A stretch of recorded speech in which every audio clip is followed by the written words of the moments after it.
তিন দিন যাবত দ্বীনের নবী, মায়ের নবী, রহমতের নবীকে মদিনায় পাওয়া যায় না। কোথায় রহমতের নবী? সাহাবায়ে কেরাম সবাই তো অবাক, সবাই তো পেরেশান। আবু বকর পাগল, হযরত ওমর খুঁজতে খুঁজতে পাগল, ওসমান গনি, আলী, সমস্ত সাহাবায়ে কেরাম। চতুর্দিকে কি আওয়াজ, নবী নাই, নবী নাই। মদিনায় সাহাবায়ে কেরামের কান্নার রোল পড়ে গেল। এশার নামাজ নবী পড়াইলেন, ফজরের সময় নবী নাই। চতুর্দিকে কান্নার আওয়াজ। হয়তো দুশমনেরা নবীর কোনো ক্ষতি করে ফেলেছে। আবার কেউ কেউ বলতে শুরু করলেন, মনে হয় আল্লাহ পাক আমাদের উপর নারাজ হয়ে তার হাবিবকে আকাশে উঠায় নিছেন। চতুর্দিকে শুধু একই আওয়াজ। এইদিকে খাতুনে জান্নাত ফাতেমা রাদিয়াল্লাহু তাআলা আনহা, তিনি তো পাগল, তিনি তো একদম অস্থির হবেনি তো। কারণ আমার নবীর কিছু হলে সবাই যদ্দুর না কানবে, যদ্দুর না পেরেশান হবে, খাতুনে জান্নাত এর চেয়ে হাজার গুণ পেরেশান তো হওয়ারই কথা। হযরত আবু বকর ওমর রাদিয়াল্লাহু তাআলা আনহুকে বলেন, ওমর, এ ভাই ওমর, তাড়াতাড়ি করে মদিনার আশেপাশে বের হও, দেখো আমার নবীকে মুনাফিকরা কোনো ক্ষতি করে ফেললো কিনা। আবু বকর বের হলেন, ওমর বের হলেন, নবীজির সন্ধানে বের হলেন। রাখালেরা ওই দিক থেকে আসতেছে। রে রাখাল, তোমরা কি দেখেছো নবী, রহমতের নবী, তোমরা কি পেয়েছো?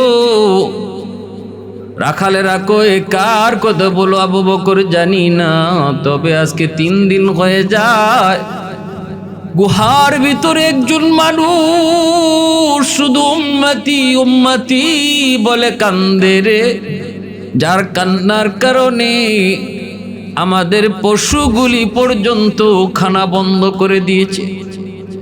উট তার খানা বন্ধ করে দিয়েছে, ছাগলগুলি তার খানা বন্ধ করে দিয়েছে, দুম্বাও খানা খায় না। এমনকি প্রতিটা পশু তার চোখের পানি জড়ায় জড়ায় ওই মানুষটার সাথে কান্নায় শরীক হয়। এরে আবু বকর, আজ 3 দিন হয়ে যায়, আজ 3 দিন হয়ে যায়, দয়া করে তোমরা এই লোকটাকে গুহার ভিতর থেকে একটু নিয়ে যাও। আবু বকর সিদ্দিক হযরত ওমর ফারুককে ডাক দিয়ে বলে, ভাই ওমর, উম্মতি উম্মতি বলে আর কেউ কান্না করে না রে। আমার বুঝ হয়ে গেছে তিনি উম্মতের কান্ডারি নবী, উম্মতের কান্ডারি নবী, রহমতের নবী, সরওয়ারে দু জাহান ব্যতীত কেউ উম্মতের জন্য এভাবে কান্দে না। চল। হযরত ওমর, আবু বকর দুজন চলে আসলেন, পাহাড়ের কাছাকাছি ঢুকলেন। আল্লাহর নবী ফুফায়ে ফুফায়ে কাঁদতেছেন। কাছে যে আবু বকর ডাক দিয়ে বলেন, নবী গো, মাথা তুলেন, উম্মতের জন্য এত কাঁদবেন না গো নবী। আমি আবু বকর এসেছি, আপনার দোস্ত, হিজরতের সাথী, একটু মাথাটা উঠান গো। মদিনায় কিয়ামত হয়ে গেছে, নারী পুরুষ সবাই কান্না করে, আপনি মাথা তুলেন গো নবী, উম্মতের জন্য আর কাঁদবেন না। আল্লাহর নবী, রহমতের নবী, মাথা তো তুলেন না। আবু বকর কান্দে আর বলতেছে, নবী গো, আমার জীবনের যত নেকি আছে, আমি আবু বকরের জীবনের যত নেকি আছে, সব নেকি আপনার উম্মতকে আমি দিয়ে দিলাম। আপনার উম্মতের জন্য আমার জীবনের সব নেকি কোরবানি দিলাম। তবু আপনি মাথা তুলেন, তবুও মাথা তুলেন। নবীজি মাথা তুলেন না। এ যুবকের দল, এ ভাইরা বন্ধুরা, আবু বকর সিদ্দিকের নেকি কি পরিমাণে ছিল জানোনি রে? সিদ্দিক আকবর তার জীবনের সব নেকি উম্মতের জন্য কোরবান করলেন। কে সে আবু বকর? রহমতের নবী একদিন চাঁদনি রাত আম্মা জান আয়েশা সিদ্দিকা রাদিয়াল্লাহু তাআলা আনহা নবীজিকে নিয়ে চাঁদনি রাত। আল্লাহর নবী ডাক দিয়ে বলেন, আয়েশা আকাশের দিকে তাকাও, কি পরিমাণ তারকা আছে একটু গণো। আম্মা জান বলেন, নবী গো, আকাশের তারকা গণনা করা যায় না। আল্লাহর নবী কয়, আয়েশা তারা বুঝি গণনা করা যায় না? না না গো নবী, তারা গণনা করা যায় না। নবী বলতেছে, আয়েশা জানোনি এই তারার চেয়েও আমার উম্মতের ভিতরে আমার সাহাবীদের মধ্যে একজনের নেকি এই অগণিত তারকার চেয়েও বেশি। ও আয়েশা জানোনি সে কে? জানোনি সে কে, কি তার পরিচয়? আম্মা জান মনে মনে ভাবলেন, এত বড় নেকির পাহাড় হয়তো আমার বাবা আবু বকরই হবে, কিন্তু নিজের মুখে কেমনে বলেন? একটু মুচকি হাসি দিয়ে বলেন, নবী গো আপনি বলেন, আমি জানি না, আপনি বলেন তিনি কে। মনে মনে আম্মা জানের যে আমার আব্বার নামটাই তো রসুল বলবেন, কিন্তু নবীজি বলতেছেন, আয়েশা সে কে জানোনি? বলে কে? কয় সে হলো আমার সাহাবী ওমর ফারুক রাদিয়াল্লাহু তাআলা আনহু। যেই মাত্র হযরত ওমর ফারুক রাদিয়াল্লাহু তাআলা আনহুর নাম নিলেন, আম্মা জানের চেহারাটা মলিন হয়ে গেল, কারণ মনের আশা পূরণ হয় নাই। আল্লাহর নবীও টের পেয়ে গেছেন। নবীজি এইবার মুচকি হেসে বলেন, আয়েশা তুমি মনে মনে ভাবছিলা তোমার আব্বার নাম আবু বকরের নাম বলবো, ওমরের নাম বলাতে তোমার নাম মনটা একটু চেহারাটা একটু মলিন হয়ে গেল। এ আয়েশা জানোনি জানোনি তোমার আব্বা আবু বকরের নেকি কি পরিমাণ? তাহলে শোনো, ওমরের যত নেকি সব নেকি যদি এক পাল্লায় রেখে দেওয়া হয়, শুধু তা নয় গো, গোটা উম্মতের নেকিও যদি এক পাল্লায় রেখে দেওয়া হয়, ওই আর আরেক পাল্লায় যদি আবু বকরের গোটা জিন্দেগির নেকি নয়, শুধু এক রাতের নেকি রেখে দেওয়া হয়, তবে আবু বকরের ওই এক রাতের নেকির পাল্লা ভারী হয়ে যাবে। सिद्दीक तेरा नाम से इस्लाम रहेगा, सिद्दीक तेरा नाम से इस्लाम रहेगा, दुनिया की सदाकत में तेरा नाम रहेगा, दुनिया की सदाकत में तेरा नाम रहेगा, फारूक तेरा नाम से इस्लाम रहेगा, दुनिया की अदालत में तेरा नाम रहेगा, दुनिया की अदालत में तेरा नाम रहेगा, उस्मान तेरा नाम से इस्लाम रहेगा, दुनिया की सखावत में तेरा नाम रहेगा, दुनिया की सखावत में तेरा नाम रहेगा, हैदर तेरा नाम से इस्लाम रहेगा, दुनिया की शजाअत में तेरा नाम रहेगा। আবু বকর সিদ্দিক আল্লাহর নবীর কাছে যেয়ে বলেন, নবী গো, ওগো নবীজি মাথা তুলেন, মাথা তুলেন, আমি ও আবু বকর আমার জিন্দেগির সব নেকি আপনার উম্মতকে দিয়ে দিব। ইয়া রাব্বি হাবলি উম্মতি উম্মতি কইয়া আর কাঁদবেন না গো নবী। আল্লাহর নবী মাথা তুলেন না। এবার হযরত ওমর নবীকে সালাম দিয়ে কই, নবী গো, আমি ওমর, যে ওমর তলোয়ার নিয়ে বের হয়েছিল আপনার কল্লা নেওয়ার জন্য, সেখানে নিজের কল্লা আপনার পায়ের তলে দিয়ে দিল। আমি তো সেই ওমর, যে ওমর তলোয়ার নিয়ে বের হয়েছিল আপনার মাথা মোবারক নেওয়ার জন্য, কিন্তু নিজের মাথারে আপনার পায়ের নিচে দিয়ে দিলাম। ওগো নবীজি আর কাঁদবেন না গো, মদিনার মানুষ আর কান্না করেন না, মদিনার মানুষকে আর পেরেশানিতে ফেলায়েন না। নবী গো মাথা তুলেন, আমি উমর কথা দিলাম, আমার জিন্দেগির যত নেকি আছে সব নেকি আপনার উম্মতকে দিয়ে দিব। এরপরও রহমতের নবী মাথা তুলেন না, নবীজি মাথা তুলেন না। আল্লাহর নবী চুপ। আল্লাহর নবী তবু ইয়া উম্মতি, ইয়া রব্বি উম্মতি, ইয়া রব্বি উম্মতি কয়ে কান্দে। ওসমান আলী তারাও বের হয়েছে নবীর সন্ধানে। এইবার আবু বকর ডাক দিয়ে বলতেছে, ভাই ওমর চলো মদিনার দিকে চলো, লাভ হবে না, আমাদের পক্ষে সম্ভব হবে না, তাড়াতাড়ি করে মদিনায় চলো। ফাতেমা সারা, হাসান হুসাইন সারা নবীকে কেউ আনতে পারবে না রে, দ্রুত মদিনার দিকে রওনা করো। হাসান হুসাইন লাগবে, খাতুনে জান্নাত ফাতেমা লাগবে। দুজন মদিনার দিকে রওনা দিছেন পাগলের মতো। ওসমান আলী দেখা হয়ে গেল। আবু বকর বলতেছে, ভাই ওসমান, এরে আলী, নবীর সন্ধান পেয়েছি কিন্তু যায় লাভ নাই, দ্রুত ফাতেমার ঘরে যাও। হাসান হুসাইন আর ফাতেমা সারা নবীকে ওই জায়গা থেকে কেউ আনার ক্ষমতা নাই, দ্রুত করে ফাতেমার ঘরের দিকে রওনা দাও। দ্রুত তারা চারজন চলে আসলেন। ফাতেমার কাছে এসে কথা বলতে পারেন না, চারজন কান্দে। ফাতেমা তো কানতেছেনি, ডাক দিয়া বলতেছি, কি ব্যাপার আপনারা চারজন কান্না করেন, আমার আব্বার খবর কি? আমার বাবা কই, আমার বাবা কই, আমার বাবা কই? জবাব নাই।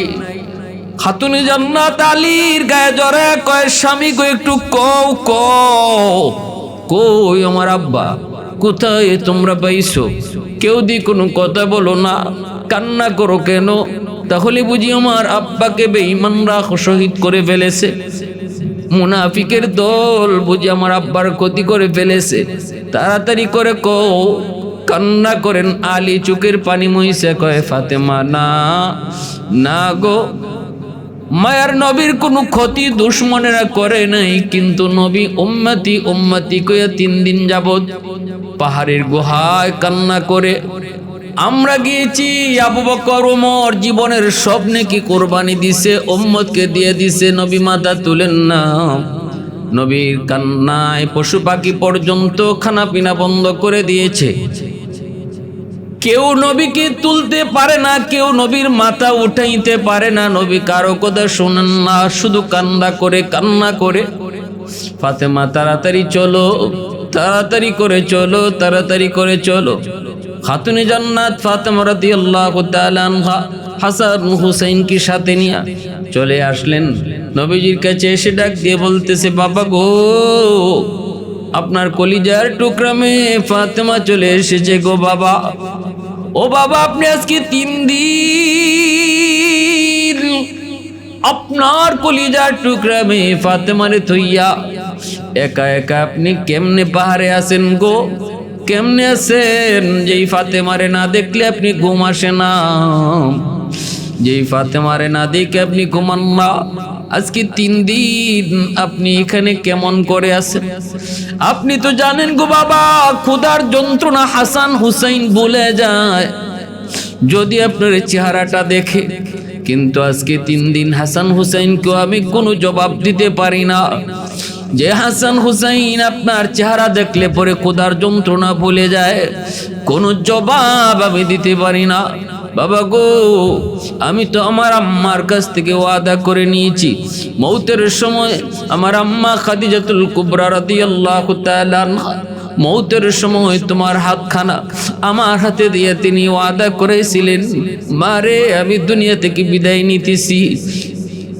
এ মা, যতদিন মা দুনিয়ায় ছিলাম কোনো দুশ্মন তোমার বাবার গায়ে টোকা দিতে পারে নাই।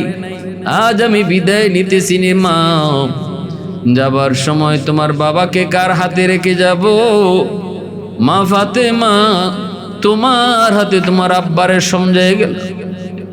আমি বিদায় নিতেছি, কোনদিন বাবারে একা ফলায় কোথাও যাইবা না, বাবারে একা কোথাও যাইতে দিবা না। সব সময় বাবার পাশে তুমি ডাল হয়ে থাকবা। বাবা গো, আমি আমার মাকে ওয়াদা দিয়েছি, আজ 3 দিন হয়ে যায় আপনি পাহাড়ে, আপনি কোথায় কেউ জানে না, আমি ফাতেমাও জানি না। ওগো বাবা, আপনি উঠেন, উঠেন, আমার জীবনের স্বপ্নে কি আপনার উম্মতরে দিলাম, হাসান হুসাইনকে আপনার উম্মতের জন্য কোরবানি দিলাম। মাথাটা তুলেন গো বাবা।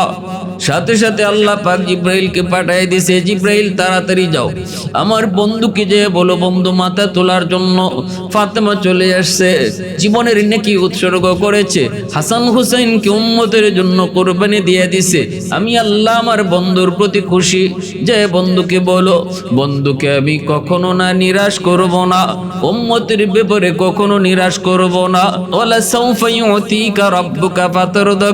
ও জিব্রাইল যে কো আমার দোস্ত, খুশি না হওয়া পর্যন্ত আমি আল্লাহ শুধু আমার দোস্তরে দিতেই থাকবো, দিতেই থাকবো। খুশি না হওয়া পর্যন্ত যা চাইবো আমি তাই দিব।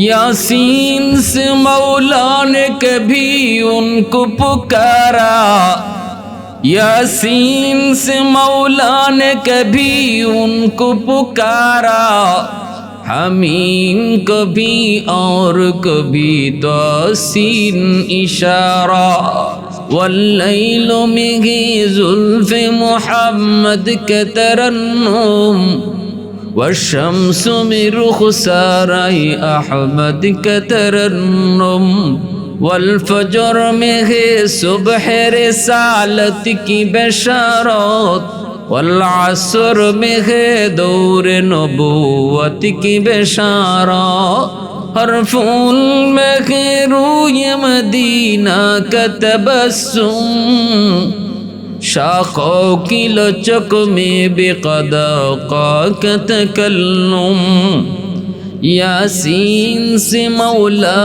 نے کبھی ان کو پکارا، حمیم کبھی اور کبھی تحسین اشارہ، یہ رمز ہے کچھ عاشق معشوق مابین، समझाए जिन्हें खल्क में एक सरवर कौनैन। আল্লাহ নবী রহমতের নবী মাথা তুললেন, নবীজি মাথা তুললেন, চোখের পানি মুছেন, আম্মাজান নবীর চোখের পানিটা মুছেন। মায়ের নবী দয়ের নবী এবার শোনাইতেছেন, ফাতেমা জিব্রাইল এই মুহূর্তে আমাকে সুসংবাদ জানাইছেন, আমার উম্মতকে আল্লাহ পাক জাহান্নাম থেকে মুক্তি দিবে।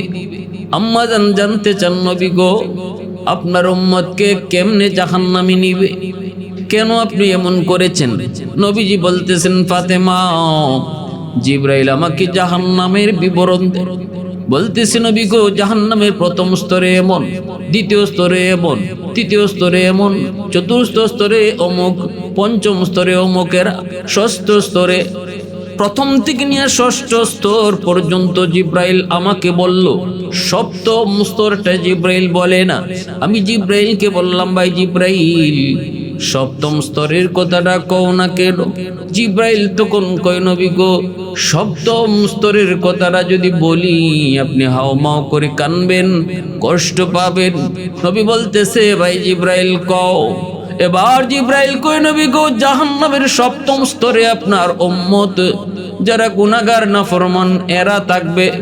এই কথাটা শোনা মাত্রই আমি বেচैन হয়ে পড়েছি, অস্থির হয়ে পড়েছি, চলে এসেছি নির্জনে, উম্মতের জন্য কান্না করি। এই মুহূর্তে আল্লাহ আমাকে সুসংবাদ জানাইছে, বন্ধু এই উম্মতের ব্যাপারে আমি তোমাকে খুশখবর দিলাম। কেমনে? মায়ার নবী দয়ার নবী কি আম্মাজান জিজ্ঞেস করে, নবী গো কেমন করে আপনার উম্মতকে জাহান্নামে নিবে, আবার কেমন করে মুক্ত হবে? আল্লাহর নবী কয় আমার উম্মতকে যখন নিবে, উম্মত তখন লা ইলাহা ইল্লাল্লাহ, লা ইলাহা ইল্লাল্লাহ মুহাম্মাদুর রাসূলুল্লাহ এই জিকির করবে, হ্যান্ডকাপ লাগানো হবে না। সকল উম্মত জাহান্নামী হইলে তাদেরকে হ্যান্ডকাপ লাগানো হবে, কিন্তু আমার উম্মতের হাতে পায়ে কোনো বেড়ি লাগানো হবে না, হ্যান্ডকাপ লাগানো হবে না, নিয়ে যাবে। কিন্তু যেই মাত্র লা ইলাহা ইল্লাল্লাহ মুহাম্মাদুর রাসূলুল্লাহর জিকির করবে, তখনই জাহান্নাম পিছনের দিকে চলে যাবে। মালিক দারোগা বলবে, কি ব্যাপার, তোমরা আবার পিছনে আসতে চাও কেন, পিছনে চলে আসছো কেন? জাহান্নাম বলবে, যেই মালিকের জিকির, যেই নবীর নামের জিকির, এই জিকিরের পর আমি কেমন করে তাদেরকে গ্রাস করি, কেমন করে গ্রাস করি। এই অবস্থায় মালিক দারোগা বলবে, যেই মালিকের নাম নিয়ে ওরা জিকির করে, এই মালিকের নির্দেশ, ওদেরকে তুমি ধরো। জাহান্নাম তখনই তাদেরকে ধরবে, দইরে জাহান্নাম তাদেরকে ভিতরে নিবে। কিন্তু অজুর স্থানগুলি চমকাইতে থাকবে। কুররাম মুহাজ্জিলিনা মিন আসারিল ওযু, অজুর স্থানগুলো চমকাইতে থাকবে। জাহান্নামের ভিতরে জ্বলবে জ্বলবে, কয়লার মতো হয়ে যাবে। জিবরাইল আমিন জাহান্নামের ভিতরে ঢুকবেন। আল্লাহ পাক রব্বুল আলামিন তখন কইব, জিবরাইল যাও জাহান্নামটা একটু দেইখা আও। জাহান্নামের ভিতরে ঢুকলে পরে তখন উম্মতে মুহাম্মদী জিবরাইলকে জিজ্ঞেস করবে, আপনি কে গো? কয়, আমি জিবরাইল, শুনেছি আপনার নাম আমার নবীর জবান থেকে, আপনি আমাদের নবীর কাছে এসেছেন। জিবরাইল আমিন 24,000 বার নবীজির কাছে আগমন করেছেন। জিবরাইলকে পায়া উম্মতে মুহাম্মদীর মনের ভিতরে অনেকটা প্রশান্তি জাগবে। একটু কইব, যাও একটু যে আমাদের নবীর কইও, আমরা বড় বিপদে আছি গো, আমরা জাহান্নামে আছি, জ্বলতেছি। জিবরাইল যাবে, আল্লাহ পাক কইব, জিবরাইল জাহান্নামীরা কিছু কইছে নাকি? হ গো আল্লাহ, উম্মতে মুহাম্মদীরা তাদের নবীকে এই সংবাদ দিতে কইছে। আল্লাহ কইব, জিবরাইল যাও আমার দোস্তরে যায় জানাও তার উম্মতের হালত। নবীকে জানানো মাত্রই নবীজি মাকামে মাহমুদে মাথায় সাথে সাথে সেজদায় পড়ে আল্লাহর কাছে কান্না করবে। এমন কান্না শুরু করবে। আল্লাহ পাক তখন বলবে, ইরফা রাসাক ইয়া মুহাম্মদ সালতুতাক, ও মোহাম্মদ মাথা উঠাও। কুল তুসমা, তুমি কি বলতে চাও বলো, শোনা হবে। সালতোতা, তুমি কি চাও, চাও আমি তোমাকে তাই দেব। তখনই নবী কইব, আল্লাহ উম্মত আমার জাহান্নামের ভিতরে পইরা জ্বলতেছে, আমার কাছে আশ্রয়, আমার কাছে সাহায্য চাইছে। আল্লাহ পাক রব্বুল আলামিন তখন বলবে, বন্ধু যাও জাহান্নামের ভিতরে ডুইকা যাদেরকে দেখো তাদেরকেই তুমি বের করো।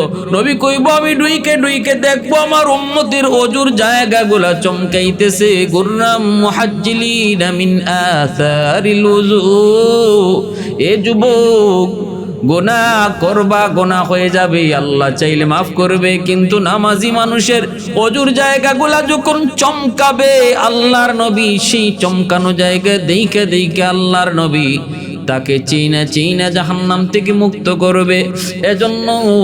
এজন্য বলতেছিলাম, মায়ার নবী দয়ার নবী বলতেছে, ফাতেমা উম্মতের এই কঠিন বিপদের কথা শুনি না আমি কাঁদছিলাম, আর এই মুহূর্তে জিবরাইল আমাকে এই সুসংবাদ শোনায়া গেছে। উম্মতের দরদি নবী, কান্ডারি নবী, উম্মতের জন্য কাঁদছেন, উম্মতের জন্য পেরেশান ছিলেন। আজ নবী রওজায় শুয়া উম্মতি কুইয়েই কান্দে, উম্মতি কুইয়েই কান্দে। হাসরের মাঠে রসুল যখন উঠবে সর্বপ্রথম, তখনও উঠতেই কইব, আল্লাহ বুরাকের পিঠে পরে উঠবো, আমার উম্মত কই, আমার উম্মত কই। আল্লাহ কইব, দোস্ত এখনো হাসরের মাঠ কায়েমই হইছে না, তোমারই সবার আগে তুলছি, এর পরে তো হাসরের মাঠ কায়েম হবে। তুমি আসো আমার পাশে বসো। আল্লাহ পাক বিচারকের আসনে বসবেন, আর রহমতের নবী আল্লাহর ডান দিকে বসবেন। তারপরে পুরা সৃষ্টি জগৎকে আবার তোলা হবে। ওয়ামা আরসালনাকা ইল্লা রাহমাতাল লিল আলামিন।